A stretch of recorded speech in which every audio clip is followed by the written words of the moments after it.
Three teenagers thought they'd found the perfect target for their afternoon entertainment.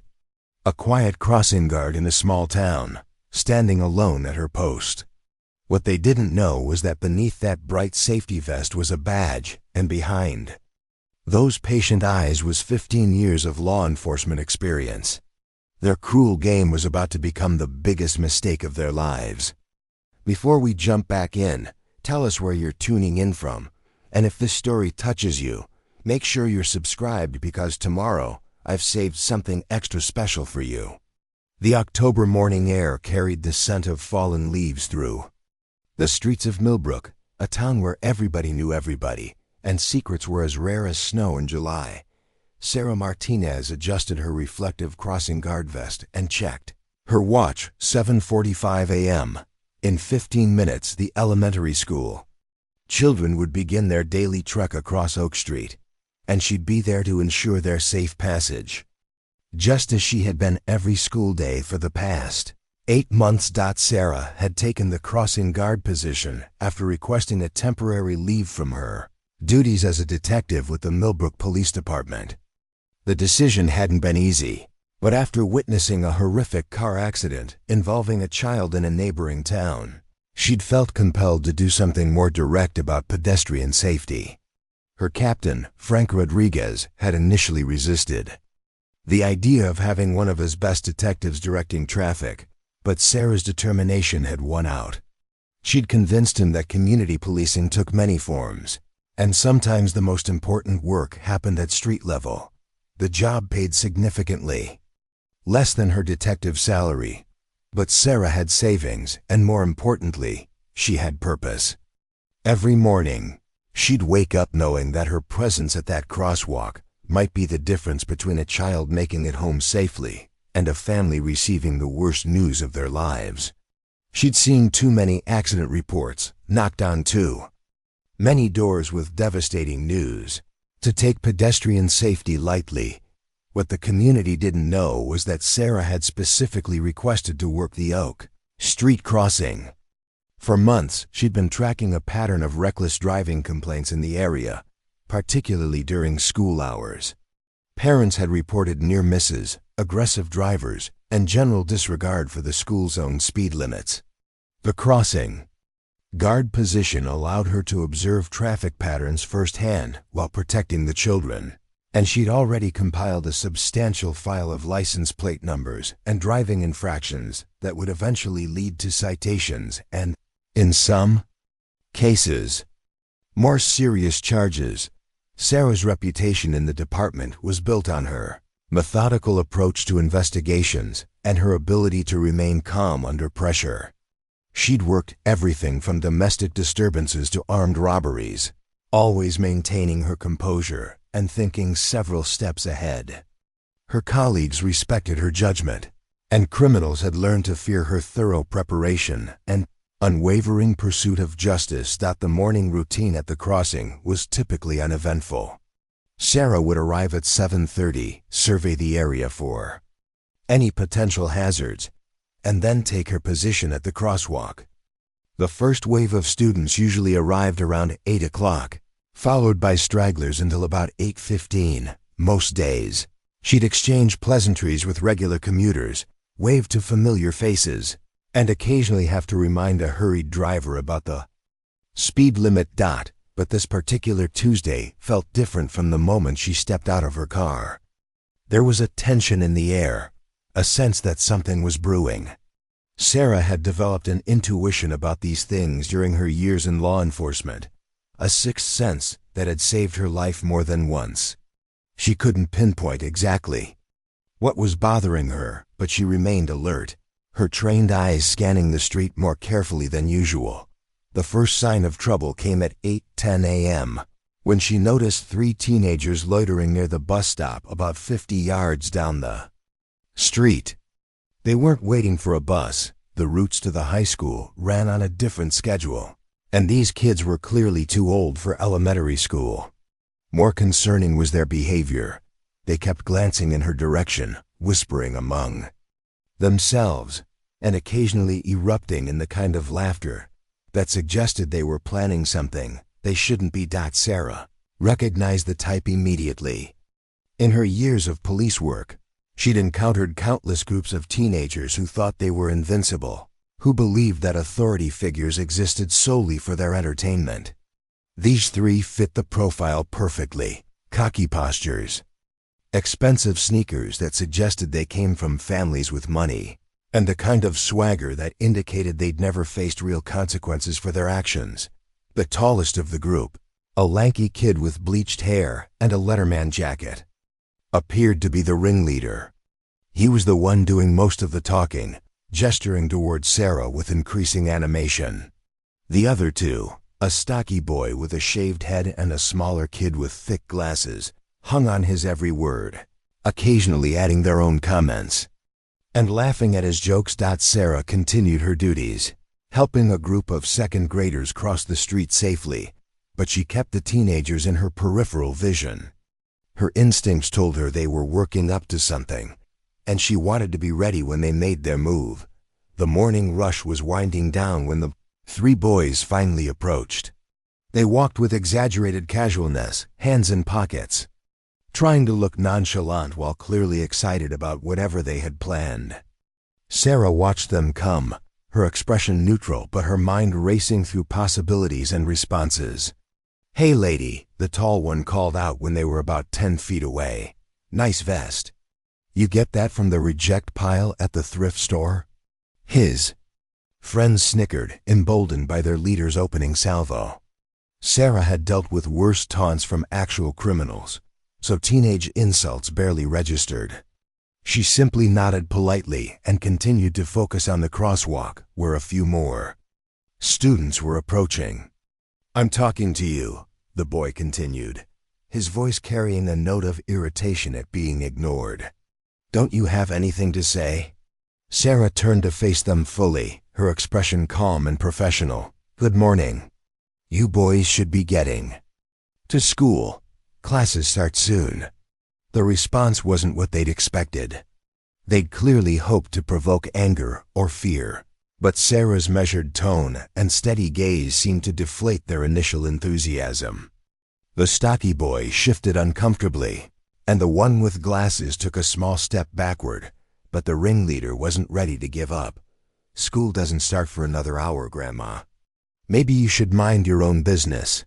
Sarah checked her. "Watch without breaking eye contact. Actually, high school starts in 23 minutes. Millbrook High, right? That's about a 15-minute walk from here. You're cutting it pretty close." The accuracy of her information caught them off guard. How did some crossing guard know their school schedule? The tall boy's confidence wavered slightly, but his pride wouldn't let him back down in front of his friends. "Whatever. We don't need some old lady telling us what to do." "I'm not telling you what to do," Sarah replied evenly. "I'm just making an observation. Your education is your responsibility." The exchange had drawn the attention of several parents who were walking their children to school. They'd paused to watch the interaction, some pulling out phones to record what looked like it might escalate into a confrontation. Sarah was aware of the growing audience, but she kept her focus on the three boys, reading their body language and anticipating their next move. The tall boy noticed the attention too, and it seemed to fuel his determination to save face. He whispered something to his friends, and all three began to smirk. Sarah's internal alarm bells started ringing louder. "You know what, crossing guard lady, you're right. We should get going." The boy's tone had shifted, becoming falsely polite in a way that set Sarah's teeth on edge. "But first, we thought you might want to play a little game with us." Sarah's hand instinctively moved toward her hip, where her service weapon would normally be holstered. Of course, as a crossing guard, she wasn't armed, but the muscle memory was strong. Instead, she simply stood straighter, her posture subtly shifting into a more defensive stance. "I'm not interested in games. I'm here to help children cross the street safely." "Oh, this will be fun," the boy said, his grin widening. "It's called Dodge the Rock."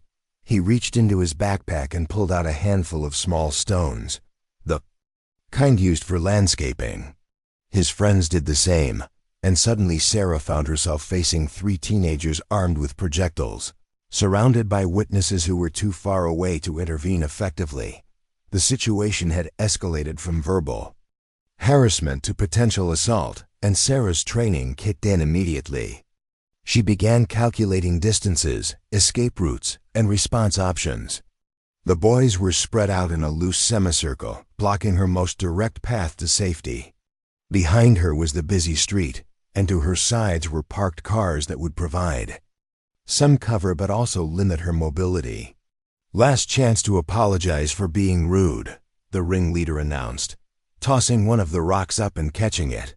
"Say you're sorry, and maybe we'll only throw a few." Sarah's mind was working on multiple levels. She was assessing the immediate threat, considering her options, and also thinking like a detective. These boys were about to commit assault in front of multiple witnesses, in broad daylight, with their faces clearly visible. They were either incredibly stupid or incredibly confident that there would be no consequences for their actions. "I'm not going to apologize," she said calmly. "And I'm going to ask you one more time to move along and get to school." The boy's face darkened. "Wrong answer, lady." He drew his arm back, preparing to throw the first stone, and Sarah could see the exact moment when his friends realized they were really going to do this. The stocky boy looked nervous, glancing around at the gathering crowd, while the one with glasses seemed to be having second thoughts entirely, but peer pressure and the momentum of the moment carried them forward. The ringleader's arm came forward, and the first rock flew through the air toward Sarah's chest. The rock sailed through the morning air in what seemed like slow motion. Sarah's 15 years of law enforcement training kicked in with lightning speed. She sidestepped smoothly, the projectile missing her by inches and clattering harmlessly against the stop sign behind her. Her movement was so fluid and controlled that it looked almost choreographed, like she'd been expecting the attack all along. The 3 teenagers stood frozen for a moment, surprised by how easily she'd avoided their opening shot.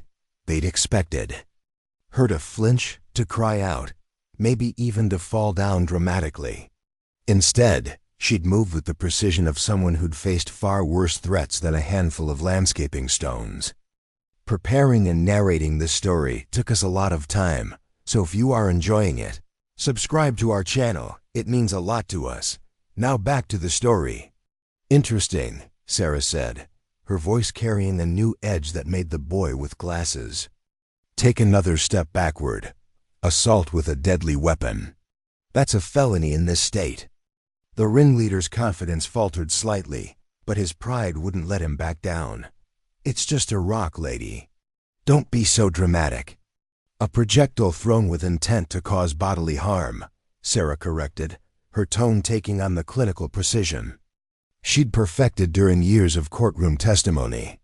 "Size and composition are irrelevant under the law. The intent is what matters." She was buying time, letting them process the implications of what they'd just done while she continued to assess her options.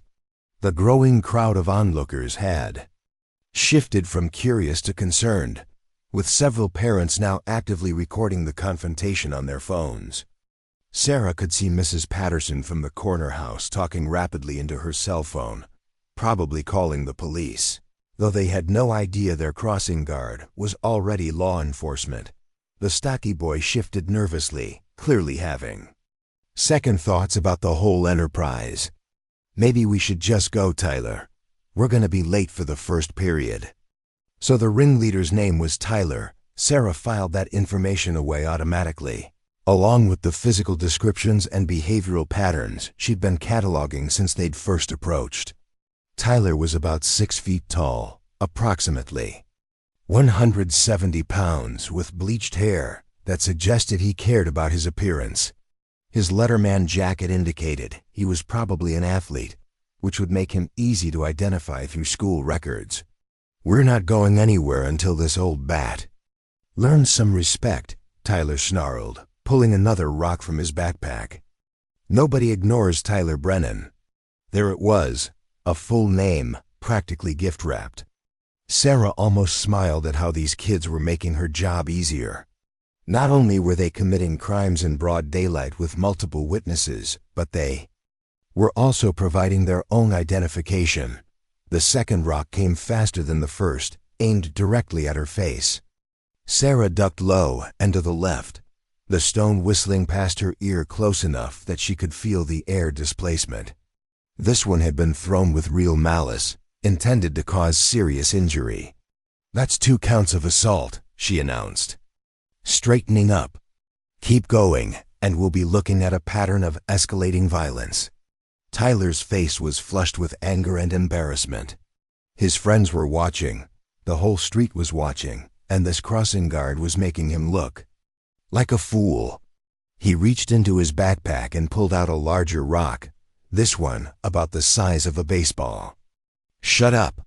he screamed, his voice cracking with adolescent rage. "Just shut up and take it." The third throw came with all the force he could muster. Sarah read his body language perfectly, the way his shoulders telegraphed the direction, the overhand motion that would send the rock in a high arc. She moved to her right, but this time she didn't just dodge. As the rock sailed past her, she smoothly positioned herself behind the rear bumper of a parked sedan, using the vehicle as cover while maintaining her line of sight on the 3 boys. Movement was so professional, so tactical, that several of the watching parents began to murmur among themselves. This wasn't how a typical crossing guard behaved. Most would have been screaming, running, or cowering by now. Instead, this woman was moving like she'd been trained in combat situations. Tyler's 2 friends were having the same realization. The boy with glasses, who Sarah now heard called Marcus, was tugging at Tyler's sleeve. "Dude, something's not right here. Look how she's moving. That's not normal." But Tyler was too deep in his rage to listen to reason. He'd committed to this course of action, and his teenage brain couldn't process the possibility that he might be in over his head. He pulled out another handful of rocks, these ones smaller but more numerous. "I don't care if she's a ninja," he snarled. "She's just some loser with a stupid vest. Watch this." He began throwing rocks rapidly, one after another, trying to overwhelm Sarah's ability to dodge. But each projectile met empty air as she moved with an economy of motion that spoke of extensive training. She wasn't just avoiding the rocks, she was controlling the engagement, staying mobile while keeping all 3 boys in sight and gradually maneuvering toward a position of tactical advantage. Sarah's radio crackled to life on her belt. "Unit 47, this is dispatch. We're getting multiple reports of a disturbance at Oak Street and 3rd Avenue. Can you respond?" She couldn't reach for the radio without exposing herself to incoming projectiles, but she could hear the confusion in the dispatcher's voice. They were probably wondering why the crossing guard wasn't responding to what was clearly happening at her location. The stocky boy, who'd been identified as Jake, was getting increasingly agitated. "Tyler, man, we need to get out of here. People are calling the cops. Let them call." Tyler shouted back, his voice carrying across the street. "What are they gonna do? Arrest us for throwing rocks? We're minors." Sarah had to admire his confidence, even as she noted it for her eventual report. The boy clearly believed that his age would protect him from serious consequences. He was about to learn otherwise. A rock caught the edge of her safety vest, tearing a small hole in the reflective material. Sarah looked down at the damage, then backed up at Tyler with an expression that made him involuntarily step backward. "You just destroyed municipal property," she said, her voice carrying an authority that seemed to come from somewhere deeper than her role as a crossing guard. "That's vandalism in addition to the assault charges." Tyler's bravado was starting to crack. Something about the way she was talking, the terminology she was using, the complete lack of fear in her demeanor. It was all wrong. Crossing guards were supposed to be easy targets, defenseless civil servants who would crumble under pressure. This woman was acting like she was in control of the situation. "Who are you?" he demanded, his voice less certain than before. Sarah didn't answer. Instead, she made her move. In one smooth motion, she rolled out from behind the car and sprinted toward a lamppost about 15 feet away, using it as her next piece of cover. The movement was so fast and fluid that Tyler barely had time to react, much less throw another rock from her new position. Sarah had a clear view of all three boys while keeping the solid metal post between herself and any incoming projectiles. More importantly, she'd maneuvered them into a position where they were now clustered together, making it easier to keep track of all three simultaneously. "Last chance," she called out, her voice carrying the unmistakable tone of someone accustomed to being obeyed. "Drop the rocks and walk away. Consider this a learning experience." Marcus was pulling frantically at Tyler's arm now, his earlier bravado completely evaporated. "Come on, man. This isn't worth it. There's something seriously wrong here." But Tyler's pride had been challenged in front of an audience, and his teenage brain couldn't process the possibility of backing down. He raised his arm again, this time with a rock that looked suspiciously like it had been picked up from the construction site across the street. Larger, more jagged, and definitely capable of causing serious injury. "I'm not scared of some old lady," he yelled, his voice cracking with emotion. The throw came with desperate force, aimed not at Sarah but at the lamppost itself, trying to ricochet the rock around her cover. It was actually a reasonably clever tactic, but Sarah had anticipated it. She'd positioned herself so that the angle wouldn't work, and the rock simply bounced harmlessly off the post and rolled into the street. That's when she heard the sirens. In the distance, growing closer by the second, Mrs. Patterson's call had been taken seriously, and units were responding to what dispatch probably thought was an assault on a municipal employee. Sarah almost felt sorry for the responding officers, who had no idea they were about to walk into a situation involving one of their own detectives.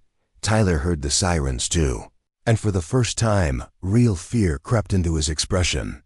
The game was about to end, and he was starting to realize that the consequences might be more serious than he'd anticipated. "We need to go," Jake said urgently. "Like right now." "No," Tyler said, but his voice lacked conviction. "We finish this first." He reached into his backpack one more time, but instead of pulling out another rock, he produced something that made Sarah's blood run cold. It was a small metal object, about the size of a roll of quarters, with sharp edges that caught the morning sunlight. "Tyler, what is that?" Marcus asked, his voice rising with panic. "Found it in my dad's toolbox," Tyler said, his grin returning. "Let's see her dodge this." Sarah recognized the object immediately. It was a carbide cutting tool, used for machining metal. In the wrong hands, it could cause devastating injuries. The situation had just escalated from assault to potentially aggravated assault with a deadly weapon. The sirens were getting closer, but not close enough. Sarah had to make a decision. She could continue to play defense, hoping to avoid serious injury until backup arrived, or she could take control of the situation before someone got hurt. Tyler drew his arm back, and Sarah saw the exact moment when his expression shifted from angry bravado to genuine malicious intent. He wasn't just trying to scare her anymore. He was trying to hurt her, possibly seriously. That's when Detective Sarah Martinez decided the crossing guard charade had gone far enough. The carbide cutting tool glinted menacingly in Tyler's grip as he prepared to hurl it with lethal intent. Sarah's mind processed the threat assessment in milliseconds, the object's weight, trajectory potential, and the serious bodily harm it could inflict. Her years of detective work had taught her to recognize the moment when a situation crossed from containable to critical. "Stop right there." Sarah's voice cut through the morning air with an authority that froze all three teenagers in their tracks. Gone was the polite, measured tone of a crossing guard. This was the commanding presence of a law enforcement officer who'd faced down armed suspects and lived to tell about it. Tyler's arm wavered in mid-throw. confusion replacing his rage. Something fundamental had shifted in the dynamic, and even his testosterone-fueled teenage brain could sense it. "Put the weapon down slowly," Sarah continued, her posture changing subtly but noticeably. Her feet shifted into a combat stance. Her hands moved to positions that suggested she was ready to defend herself with more than just evasive maneuvers. And her eyes took on the cold, calculating stare of someone who'd seen real violence. "Weapon?" Tyler scoffed, but his voice cracked. "It's just a piece of metal. A carbide cutting tool with edges sharp enough to sever arteries," Sarah replied with clinical precision. "In the hands of someone demonstrating clear intent to cause harm, that makes it a deadly weapon under Section 245 of the State Penal Code." The specificity of her legal knowledge hit the three boys like a bucket of cold water. Marcus was now openly terrified, his face pale as he realized they might be in far more trouble than they'd initially understood. Jake was backing away slowly, clearly wanting to distance himself from whatever was about to happen. But Tyler, caught between his pride and growing fear, made the worst possible decision. With a snarl of frustrated rage, he hurled the carbide tool directly at Sarah's head. What happened next would be talked about in Millbrook for years to come. Sarah moved with a speed and precision that seemed almost supernatural to the watching crowd. She didn't just dodge the projectile, she executed a perfect, tactical roll that took her out of the object's path while simultaneously positioning her behind Tyler's blind spot. The carbide tool sailed past where her head had been moments before, embedding itself in the wooden door of the corner shop with a sharp thunk that made several witnesses gasp audibly. But Sarah wasn't finished. Her roll had brought her within arm's reach of Tyler, who was still off balance from his throw. In one fluid motion, she grabbed his wrist, twisted it behind his back, and had him face down on the pavement before he could even process what was happening. "Tyler Brennan," she said calmly, applying just enough pressure to his wrist to ensure compliance. "You're under arrest for assault with a deadly weapon." The words hit the gathering crowd like a thunderbolt. Their quiet crossing guard was making an arrest? Tyler struggled against her grip, but Sarah's hold was professional and unbreakable. She'd subdued suspects twice his size with the same technique. "You can't arrest me," Tyler gasped, his face pressed against the cold pavement. "You're just a crossing guard." Sarah reached into her vest and pulled out a leather wallet, flipping it open to reveal a gold detective's badge. "Detective Sarah Martinez, Millbrook Police Department. You have the right to remain silent. Anything you say can and will be used against you in a court of law." The revelation sent shockwaves through the crowd of onlookers. Parents who'd been recording the confrontation on their phones began talking excitedly among themselves. The crossing guard they'd seen every morning for months was actually an undercover police officer. Marcus and Jake stood frozen, watching their friend being professionally restrained while Miranda rights were read over him. The sirens were getting closer, and they could see the first patrol car turning onto Oak Street in the distance. "Jake Morrison and Marcus Chun," Sarah continued, her voice carrying across the street as she somehow identified the other two boys. "You're also under arrest as accessories to assault. I suggest you put your hands where I can see them and wait for the officers to arrive." Jake's legs gave out, and he sank to his knees on the sidewalk, his hands automatically going behind his head in the universal gesture of surrender. Marcus was hyperventilating, his glasses fogged with panic as he realized his life was about to change dramatically. "How do you know our names?" Marcus managed to wheeze out. "Because I've been watching you three for weeks," Sarah replied, maintaining her grip on Tyler while keeping her eyes on the other two. "Did you think throwing rocks at cars on Maple Street went unnoticed? Or that nobody reported the vandalism at the bus stop last month?" The pieces were falling into place for the boys with horrifying clarity. They'd been under surveillance without knowing it, and their random decision to harass the crossing guard had actually been the final piece of evidence. needed to build cases against them. Tyler's struggles grew more desperate as the implications sank in. "This is entrapment. You can't do this." Entrapment requires law enforcement to induce someone to commit a crime they wouldn't normally commit, Sarah explained patiently, as if she were teaching a class. "You chose to assault me entirely of your own free will. I didn't encourage, suggest, or in any way prompt your actions." The first patrol car arrived with lights flashing, followed closely by 2 more units. Officer David Chen, no relation to Marcus despite the shared surname, was the first to exit his vehicle, his hand instinctively moving to his weapon until he recognized Sarah. "Detective Martinez," he called out, clearly confused. "What's the situation here?" "Multiple assault charges, vandalism, and attempted assault with a deadly weapon," Sarah replied, nodding toward the carbide tool still embedded in the shop door. "3 suspects, all juveniles, all identified." Officer Chun approached cautiously, taking in the scene.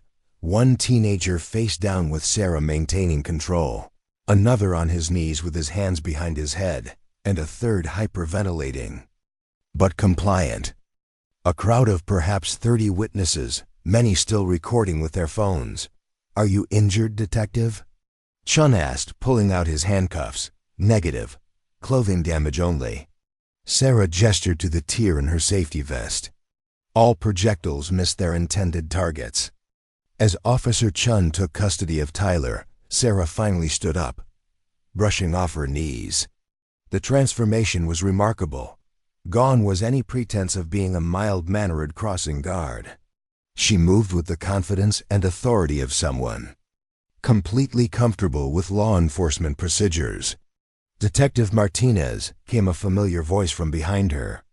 Captain Frank Rodriguez was approaching from the 3rd patrol car, his expression a mixture of concern and exasperation. You going to explain why I'm getting reports of my undercover detective being assaulted while dressed as a crossing guard?" Sarah allowed herself a small smile. "Just doing my job, Captain. Though I have to admit, the crossing guard assignment turned out to be more eventful than anticipated." The captain shook his head, but she could see the hint of pride in his expression. "Always the overachiever, Martinez. Most detectives would have called for backup the moment things got physical. Where's the fun in that?" Sarah replied, pulling out her notebook to begin documenting the incident. "Besides, I had everything under control." As the 3 teenagers were processed and placed in separate patrol cars, Sarah began the methodical work of crime scene documentation. She photographed the embedded carbide tool, collected the scattered rocks as evidence, and began taking statements from the numerous witnesses. Mrs. Patterson, the elderly woman who'd first called 911, approached with obvious amazement. "Detective Martinez, I had no idea. You've been out here every morning, so patient with the children, so professional. None of us suspected you were actually police." "That was the point," Sarah replied kindly. "Community policing works best when the community trusts the officer."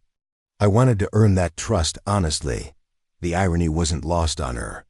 She'd taken the crossing guard position to observe traffic patterns and investigate reckless driving complaints. Instead, she'd uncovered a pattern of juvenile criminal behavior that had been escalating for months. The boys' attack on her had been the culmination of increasingly bold acts of vandalism and harassment throughout the neighborhood. Officer Jennifer Walsh, who'd arrived with the 2nd wave of units, was interviewing Marcus Chen. The boy was barely coherent, switching between apologies and denials as he realized the magnitude of his situation. "I didn't want to do it," Marcus kept repeating. "Tyler said it would be funny. He said nothing would happen. He said she was just a crossing guard." Jake Morrison was being more strategic with his responses, clearly hoping to minimize his involvement. "I never threw anything," he insisted too. Officer Martinez, yet another Martinez, though Sarah had gotten used to the common surname years ago. "I was just there. I told them to stop." Tyler Brennan, however, was choosing a different approach entirely. Even handcuffed in the back of a patrol car, he was shouting about police brutality and illegal arrests. His voice carried across the street as he demanded to speak to his parents. "Lawyer, that's interesting," Captain Rodriguez commented, overhearing the outburst. "Most kids his age don't know they have the right to an attorney unless they've been in trouble before." Sarah looked up from her evidence documentation. "Tyler Brennan. Father is Richard Brennan, a personal injury attorney. Mother is Linda Brennan, city council member. They've been covering for their son's behavior for years." The captain nodded. "Knowingly connected family. This is going to get complicated." "Good," Sarah replied firmly. "Maybe it's time someone held him accountable for his actions." As the morning progressed, more details emerged about the three boys' history of problematic behavior. Sarah's investigation had uncovered a pattern that extended beyond simple teenage mischief. They'd been responsible for numerous incidents of vandalism, harassment, and minor assaults throughout the neighborhood. But their family's influence had consistently resulted in minimal consequences.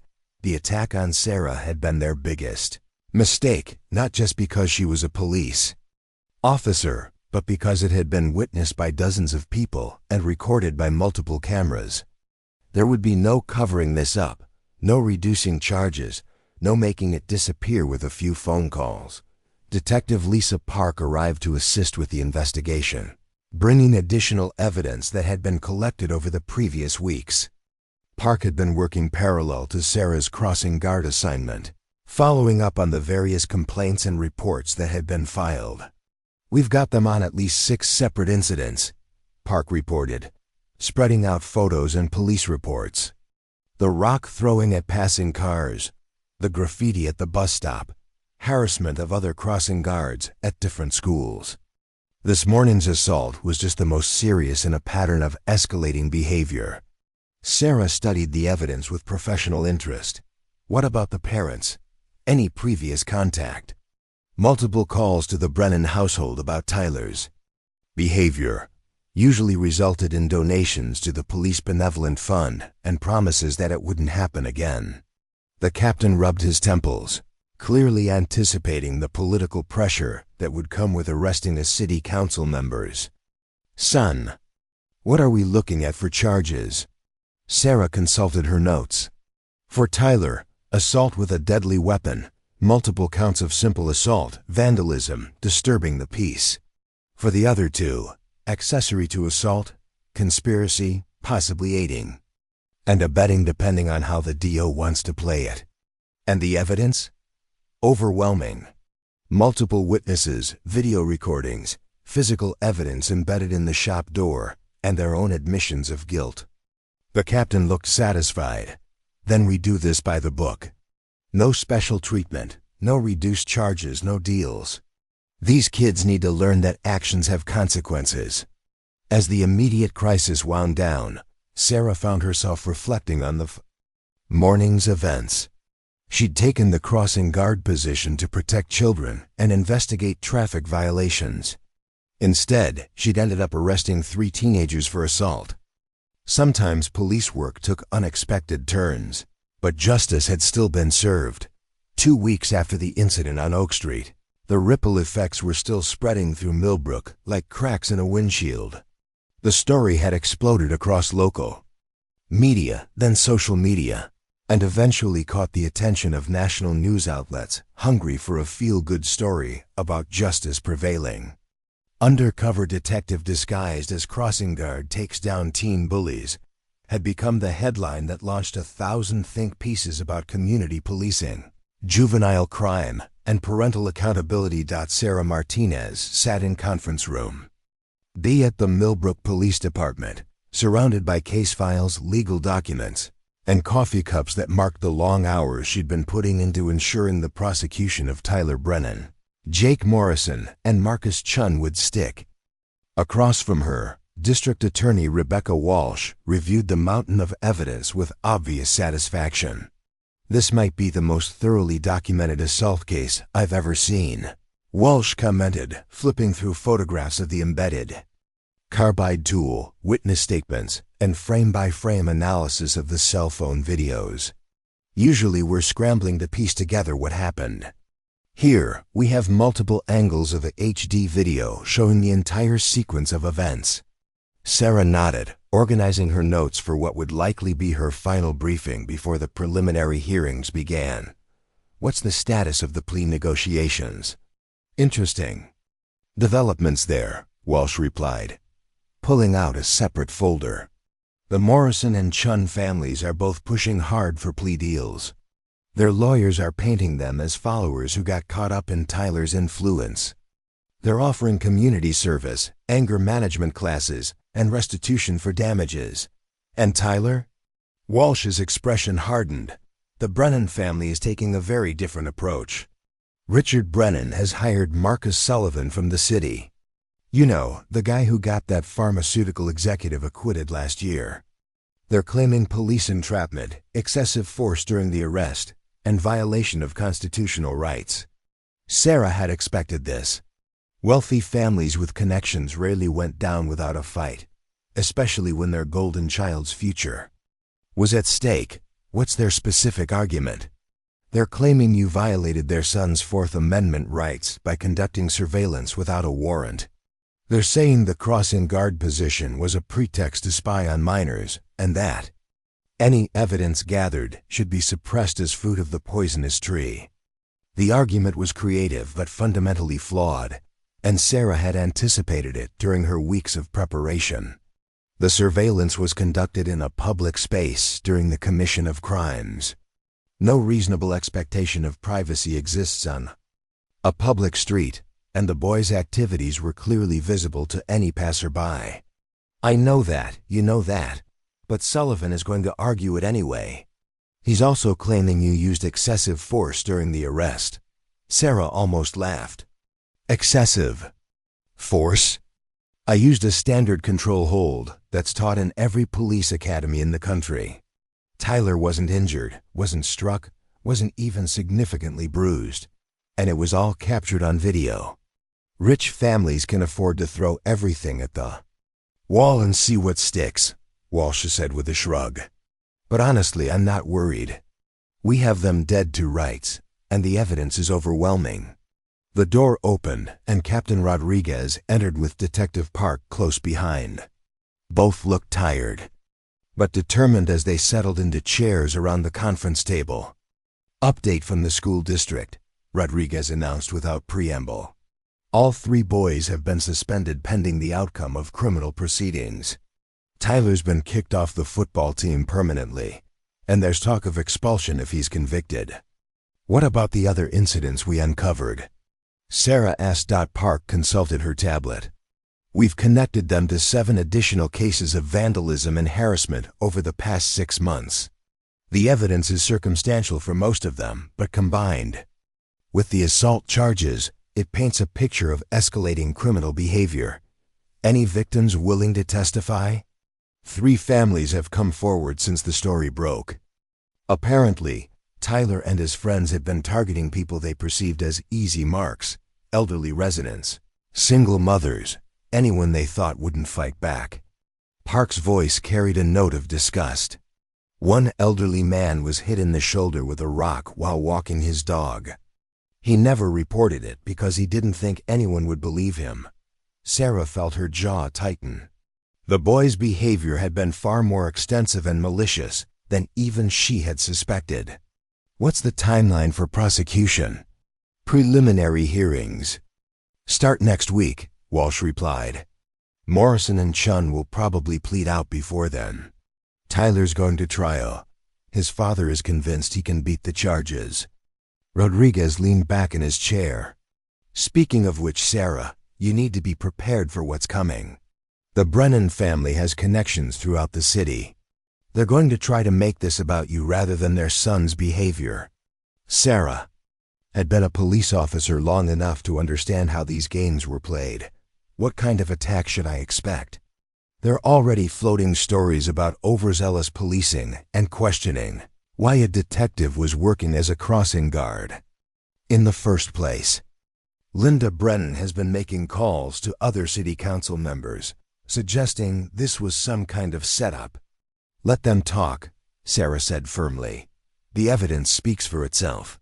And the community knows why I was there. I've been transparent about wanting to improve pedestrian safety in school zones." Detective Park pulled up a video on her tablet. "Actually, the community response has been overwhelmingly positive. Look at this." The video showed a segment from the local evening news, featuring interviews with parents and residents from the Oak Street area. One after another, they praised Sarah's dedication to keeping their children safe, expressed outrage at the boys' behavior, and called for serious consequences. "She's out there every morning, rain or shine," said Janet Mueller, mother of 2 elementary school students. "My kids love Officer Sarah. She knows all their names, asks about their schoolwork, makes them feel safe. What those boys did was disgusting." Another parent, David Kim, was even more direct. "These weren't little kids making a mistake. These were high school students who deliberately targeted someone they thought was defenseless. They need to face the consequences of their choices." The most powerful interview came from Mrs. Patterson, the elderly woman who had first called 911. "Detective Martinez has been a blessing to our neighborhood.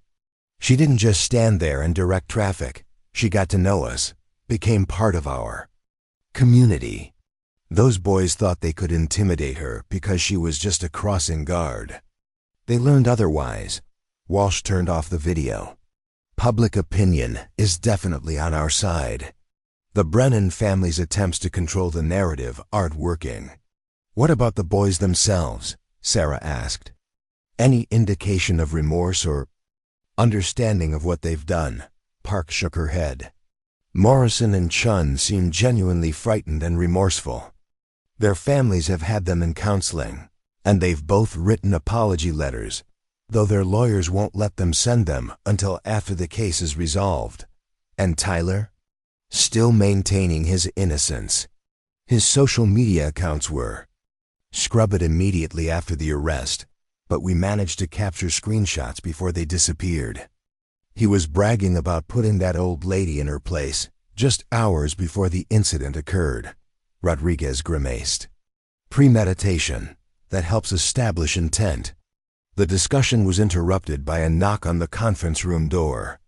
Officer Chun, the same David Chun who had responded to the initial call, entered with a somewhat bewildered expression. "Sorry to interrupt, but we've got Richard Brennan and his lawyer in the lobby. They're demanding to speak with Detective Martinez immediately." Sarah raised an eyebrow. "Did they specify what they wanted to discuss?" "Something about a resolution that would benefit everyone involved," Chun replied, making air quotes.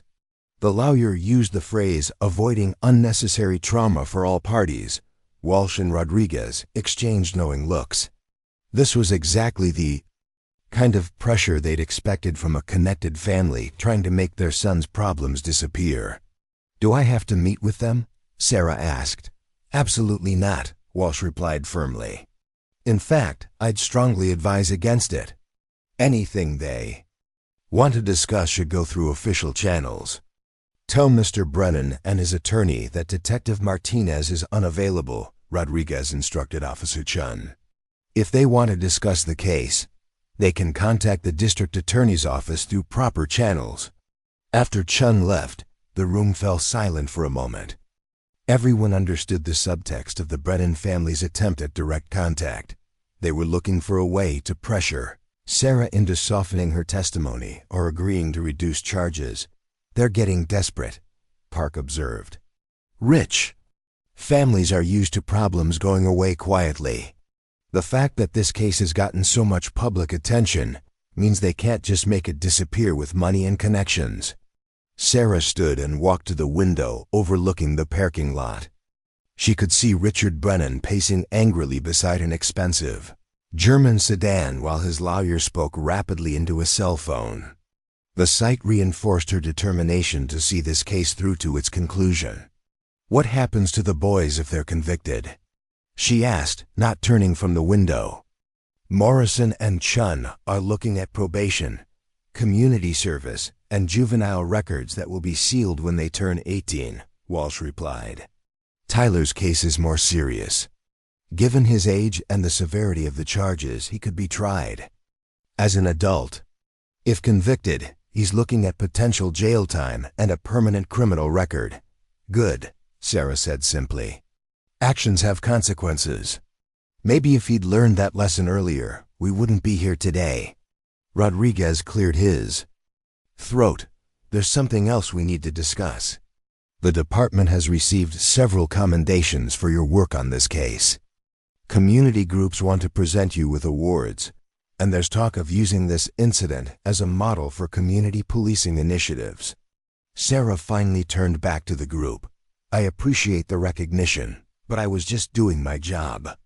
The real victory will be if these boys learn something from this experience and choose to make better decisions in the future.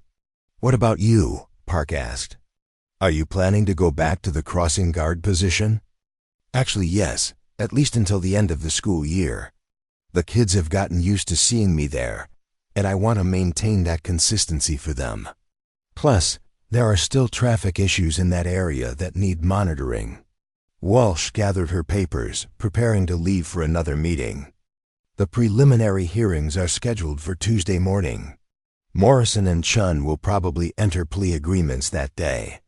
Tyler's case will likely be continued to allow for more preparation time. I'll be ready, Sarah assured her. After the others left, Sarah remained in the conference room, reviewing her notes one more time. The case had become much larger than a simple assault investigation.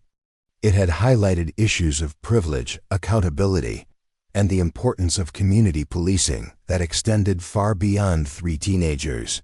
Throwing rocks. Her phone buzzed with a text message from her partner, Detective James Wright, who had been covering her regular caseload during the investigation. Saw the news interview with the parents. You've got the whole neighborhood behind you. These kids picked the wrong target. Sarah smiled as she typed back, just glad no one got seriously hurt. See you tomorrow. The truth was, the incident could have ended much worse. If Tyler's aim had been better, if the carbide tool had found its mark, if the situation had escalated further before backup arrived, any number of factors could have turned this into a tragedy instead of a victory for justice. As she packed up her files and prepared to leave, Sarah reflected on the lessons learned. The crossing guard assignment had taught her something valuable about community policing that she'd never fully understood from her detective work. Being present, being visible, being part of the daily fabric of the neighborhood, these things mattered in ways that went beyond crime statistics and arrest reports. The boys' attack had been predicated on the assumption that a crossing guard would be powerless, isolated, and easy to victimize. They'd never considered that she might be someone who could fight back, who had resources and authority, who was connected to a larger system of justice and accountability. More importantly, they'd underestimated the community itself, the parents, neighbors, and witnesses who had recorded the incident and demanded justice were just as responsible for the positive outcome as Sarah's police training. A community that looked out for its members, that refused to tolerate bullying and violence, was ultimately the best defense against the kind of predatory behavior the boys had exhibited. 3 weeks later, Sarah stood at her usual post on Oak Street, wearing her crossing guard vest and watching the morning flow of students heading to school. The tear from Tyler's rock had been repaired, but she'd kept it as a reminder of how quickly situations could change. Marcus Chun walked past on his way to school, his head down and shoulders hunched. He was serving 200 hours of community service and attending weekly counseling sessions as part of his plea agreement. When he saw Sarah, he stopped and approached hesitantly. Detective Martinez, I wanted to apologize again. For what we did, it was stupid and wrong, and I'm sorry. Sarah looked at the boy, seeing genuine remorse in his expression. Apology accepted, Marcus. How are you doing with community service? It's hard work, but I think I'm learning things about how my actions affect other people. He paused, struggling with his words. I never thought about how scared you must have been, or how the little kids felt watching us throw rocks. I was just following Tyler because I thought it was cool. And now I think Tyler's an idiot, and I wish I'd walked away. Marcus shifted his backpack nervously. Will you ever trust me again? Sarah considered the question carefully. Trust had to be earned, especially after it had been broken so dramatically. But she also believed in the possibility of redemption, particularly for young people who showed genuine remorse for their mistakes. Trust is something you build over time through consistent good choices, she told him. You're making a good start by taking responsibility and doing the work to make things right. Keep making good choices, and trust will follow. Marcus nodded gratefully and continued toward school, walking a little straighter than before. Jake Morrison had transferred to a different school district, his family apparently hoping a fresh start would help him move past the incident. Sarah respected their decision, though she hoped the boy was getting the counseling and support he needed. Tyler Brennan was a different story entirely. His trial had resulted in conviction on multiple charges, including assault with a deadly weapon. Despite his family's expensive legal team and political connections, the evidence had been too overwhelming to overcome. He was serving a sentence that included jail time, extensive community service, and mandatory anger management counseling. His future plans for college football and law school had evaporated along with his sense of invincibility. The incident had sparked broader conversations about privilege, accountability, and the role of parents in addressing their children's behavioral problems. Linda Brennan had quietly resigned from the city council, and the family had largely withdrawn from public life in Millbrook. As Sarah watched the steady stream of elementary school students crossing safely under her protection, she felt a deep sense of satisfaction. The crossing guard assignment that had started as an investigation into traffic violations had evolved into something much more meaningful, a daily reminder of the importance of community, safety, and the simple act of being present when people needed protection. The morning rush was winding down when Captain Rodriguez pulled up in his patrol car. He'd taken to stopping by occasionally, partly to check on Sarah but mostly to see the community response to her continued presence. Any trouble today? He asked, rolling down his window. Just the usual, Sarah replied with a smile. Heavy traffic, impatient drivers, and kids who forgot their lunch money. The serious stuff, Rodriguez laughed. The media requests are still coming in. CNN wants to do a segment on community policing, and there's a documentary crew asking about filming your daily routine. Tell them I'm flattered but not interested. This isn't about publicity, it's about doing the job. That's exactly what I told them. Rodriguez glanced at his watch. Are you planning to stay in this assignment much longer? Sarah looked around at the familiar intersection, the shop where Tyler's carbide tool was still embedded in the door. Framed like a monument to poor decision-making, the sidewalks where children walked safely under her watchful eye. Ask me again at the end of the school year, she said. Right now, this is exactly where I need to be. As Rodriguez drove away, Sarah reflected on how much had changed since that October morning when 3 teenagers had made the worst decision of their young lives. Justice had been served, lessons had been learned, and a community had been reminded of the importance of standing up to bullying and violence. But perhaps most importantly, the intersection of Oak Street and 3rd Avenue had become a symbol of something positive, a place where law enforcement and community worked together, where predators learned they couldn't target the innocent with impunity, and where everyday heroes disguised as crossing guards stood ready to protect those who needed protection. The bell at Millbrook Elementary rang in the distance, signaling the start of another school day. Sarah adjusted her safety vest, picked up her stop sign, and prepared for the afternoon shift when the children would cross back in the opposite direction. Some days, the most important police work happened at the intersection of ordinary and Extraordinary, where a detective in a crossing guard vest could change everything simply by being in the right place at the right time with the courage to do what was necessary.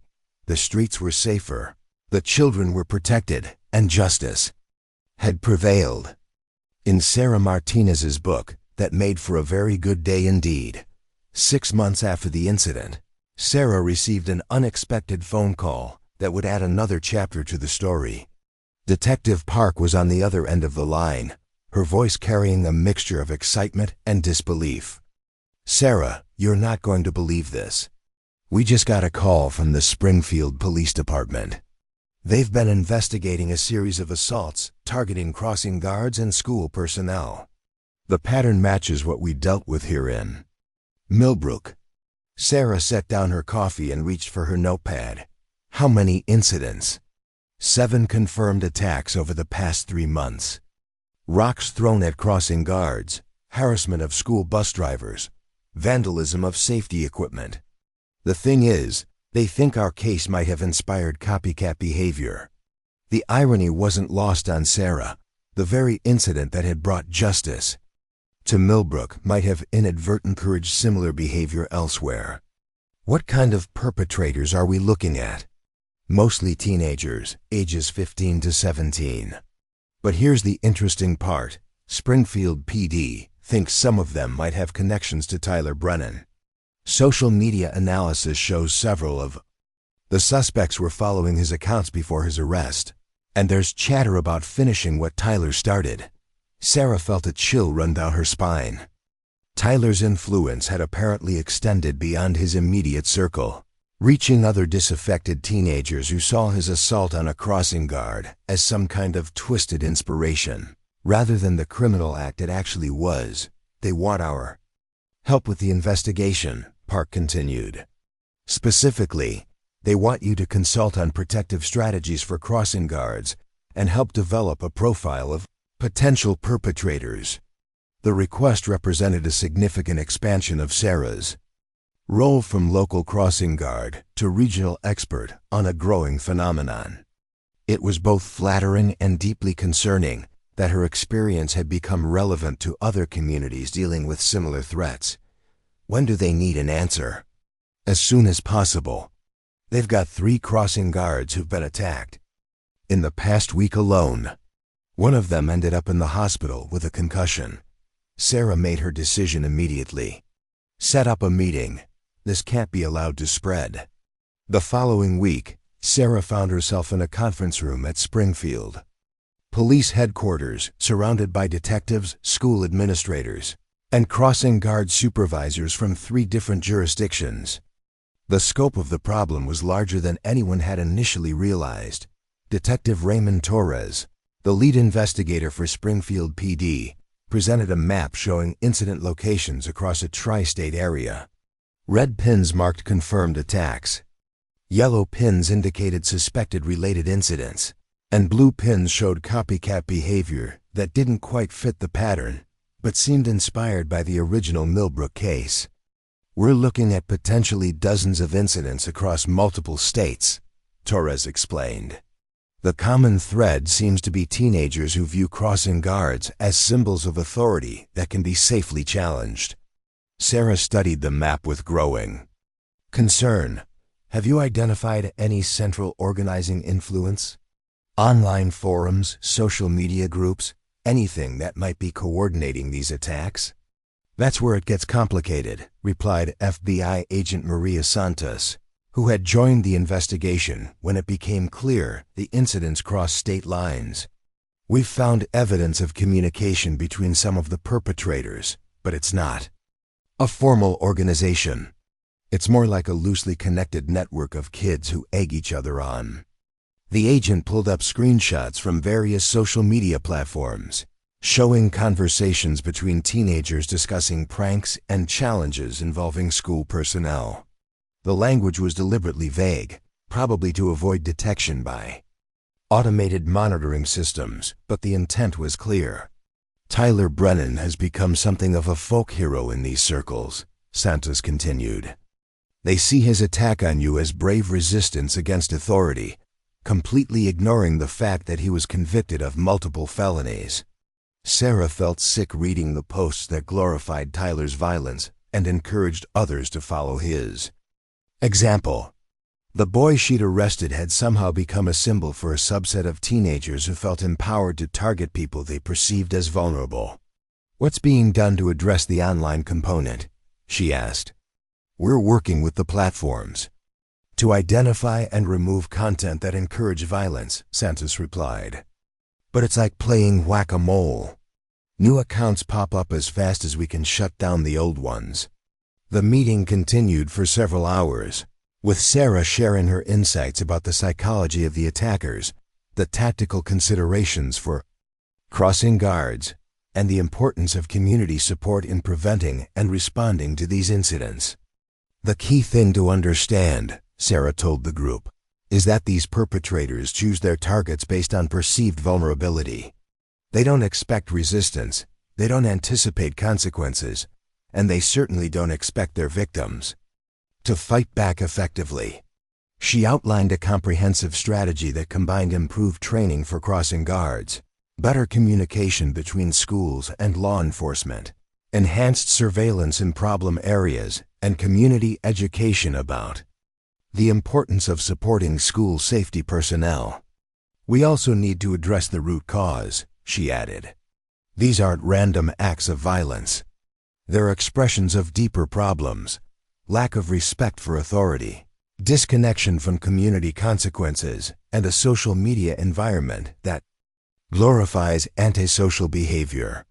The discussion that followed revealed the complexity of the challenge. How do you protect crossing guards without turning every school zone into an armed camp? How do you address online radicalization of teenagers without infringing on free speech rights? How do you build community support for school safety when many parents are increasingly suspicious of any form of authority? Sarah's recommendations were both practical and philosophical. On the practical side, she suggested pairs of crossing guards in high-risk areas, improved communication equipment, and regular rotation of assignments to prevent targeting of specific individuals. On the philosophical side, she emphasized the need for communities to explicitly value and support their school safety personnel. In Millbrook, the community response was as important as law enforcement action, she explained. When residents saw that attack on their crossing guard as an attack on their children's safety, they rallied to support prosecution and prevention. That kind of community ownership is what ultimately stops this behavior. Dr. Jennifer Walsh, a child psychologist who had joined the meeting, raised an important point about the developmental aspects of the problem. "We're dealing with teenagers whose brains are still developing, particularly the areas responsible for impulse control and consequence evaluation. They literally cannot fully comprehend the long-term implications of their actions. Which is why swift, certain consequences are so important," Sarah replied. "Tyler Brennan thought he could assault me without facing serious repercussions. When he learned otherwise, it sent a message to other potential perpetrators." Agent Santos nodded in agreement. "The cases we've solved have resulted in significant deterrent effects in their local areas. The problem is that news of consequences doesn't spread as effectively as news of the original attacks." This observation led to a discussion about media strategy and public communication. How could law enforcement agencies ensure that news of arrests and convictions received the same attention as news of the attacks themselves?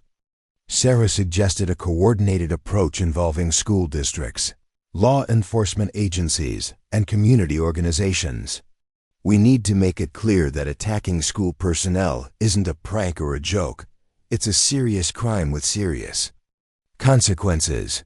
The meeting concluded with assignments for various participants. Sarah would work with a team to develop training materials for crossing guards and other school safety personnel.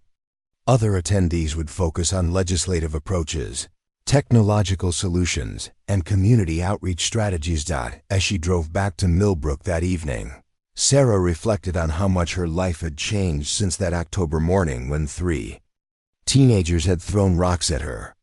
What had started as a local incident had evolved into a regional consultation role, and now it was becoming a national issue requiring federal attention. Her phone rang as she pulled into her driveway. The caller ID showed Tyler Brennan's probation officer, Kevin Murphy. "Detective Martinez? I thought you should know Tyler violated the terms of his probation yesterday. We found evidence that he's been communicating with minors online, specifically encouraging them to target crossing guards in other cities." Sarah wasn't surprised, but she was disappointed. Despite everything that had happened, Tyler apparently hadn't learned anything from his experience. If anything, his time in the juvenile justice system seemed to have hardened his attitudes rather than reforming them. "What's the next step?" she asked. "He's back in custody, and we're recommending revocation of probation. Given the interstate nature of his communications, the FBI might get involved as well."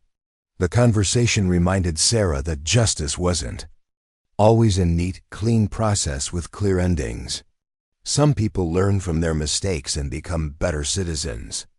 Others, like Tyler, seemed determined to continue making bad choices regardless of consequences. The next morning, Sarah was back at her crossing guard post when she noticed a familiar car pulling up across the street. Marcus Chun got out of the passenger side, but instead of walking toward the high school, he approached her intersection. "Detective Martinez?" he called out. "Could I talk to you for a minute?" Sarah checked the street for approaching students, then walked over to meet him. Marcus looked different, more mature, more serious, but also more confident than the frightened boy she'd arrested months earlier. "I heard about what Tyler's been doing online," he said without preamble. "Encouraging other kids to attack crossing guards. I wanted you to know that's not what I'm about anymore." Sarah studied his face, looking for signs of deception or manipulation, but saw only sincerity. "I'm glad to hear that, Marcus. How are things going for you?" "Better. The counseling helped me understand why I was so angry all the time, and the community service showed me how my actions affected real people." He paused, gathering his thoughts. "I'm working with my school counselor now, helping other kids who are getting pressured into doing stupid stuff." "That's good work," Sarah said genuinely. "Peer influence can be very powerful, both for good and for bad. That's actually why I wanted to talk to you. Some of the kids I work with have been asking about what happened what it was like to get arrested, whether it was worth it." Marcus looked directly at her. "I tell them the truth, that it was the stupidest thing I ever did, and that I'm lucky nobody got seriously hurt." Sarah felt a surge of hope. This was exactly the kind of outcome she'd been hoping for when she'd advocated for meaningful consequences rather than just punishment. Marcus had apparently learned something valuable from his experience, and was now using that knowledge to help others avoid similar mistakes. "Would you be willing to do more of that?" she asked. "We're developing programs to help other communities deal with similar problems. Having someone your age share their perspective could be really powerful." Marcus's eyes lit up with interest. "You mean like speaking to groups of teenagers about why attacking school personnel is such a bad idea?" "Exactly. Your story carries more weight with teenagers than anything adults could say." They talked for several more minutes about the possibility of Marcus becoming part of a peer education program. As he walked away toward school, Sarah felt optimistic about his future in a way she couldn't have imagined during his arrest. The contrast between Marcus's growth and Tyler's continued destructive behavior highlighted an important truth about human nature. People could choose to learn from their mistakes or repeat them, but the choice was ultimately theirs to make. Later that day, Sarah received another call that would further expand the scope of her involvement in addressing the problem. This time it was from Dr. Rebecca Foster, a criminologist at the State University who was studying patterns of juvenile violence against authority figures. "Detective Martinez, I've been following your case and the subsequent incidents in other states. I'm applying for a federal grant to study this phenomenon more systematically, and I'd like you to be part of the research team. The proposal was intriguing. Dr. Foster explained that her research would examine the social, psychological, and technological factors that contributed to these attacks, with the goal of developing evidence-based prevention strategies. We're looking at this as a new form of contagion violence, she explained. Similar to school shootings or suicide clusters, but with different targets and motivations. Your experience as both victim and investigator gives you a unique perspective. Sarah agreed to participate, understanding that research was essential to developing effective long-term solutions. The grant application would take months to process, but the preliminary work could begin immediately. As autumn turned to winter in Millbrook, Sarah's dual role as crossing guard and consultant on school safety continued to evolve. She'd helped develop training programs for crossing guards in 6 states, consulted on safety protocols for dozens of school districts, and testified before legislative committees considering new laws to protect school personnel. The work was fulfilling but also emotionally draining. Every new incident reminded her that the problem was larger and more persistent than anyone had initially realized. But it also reinforced her conviction that individual actions could make a difference, both for better and for worse. Standing at her familiar intersection each morning, watching children cross safely under her protection, Sarah was reminded daily of why her work mattered. The teenagers who had thrown rocks at her that October morning had intended to intimidate and harm. Instead, they had inadvertently triggered a movement to better protect school safety personnel across the country. It wasn't the outcome anyone could have predicted, but it was proof that even acts of violence and hatred could sometimes lead to positive change when met with determination, community support, and a commitment to justice. Up next, you've got 2 more standout stories right on your screen. If this one hits the mark, you won't want to pass these up. Just click and check them out.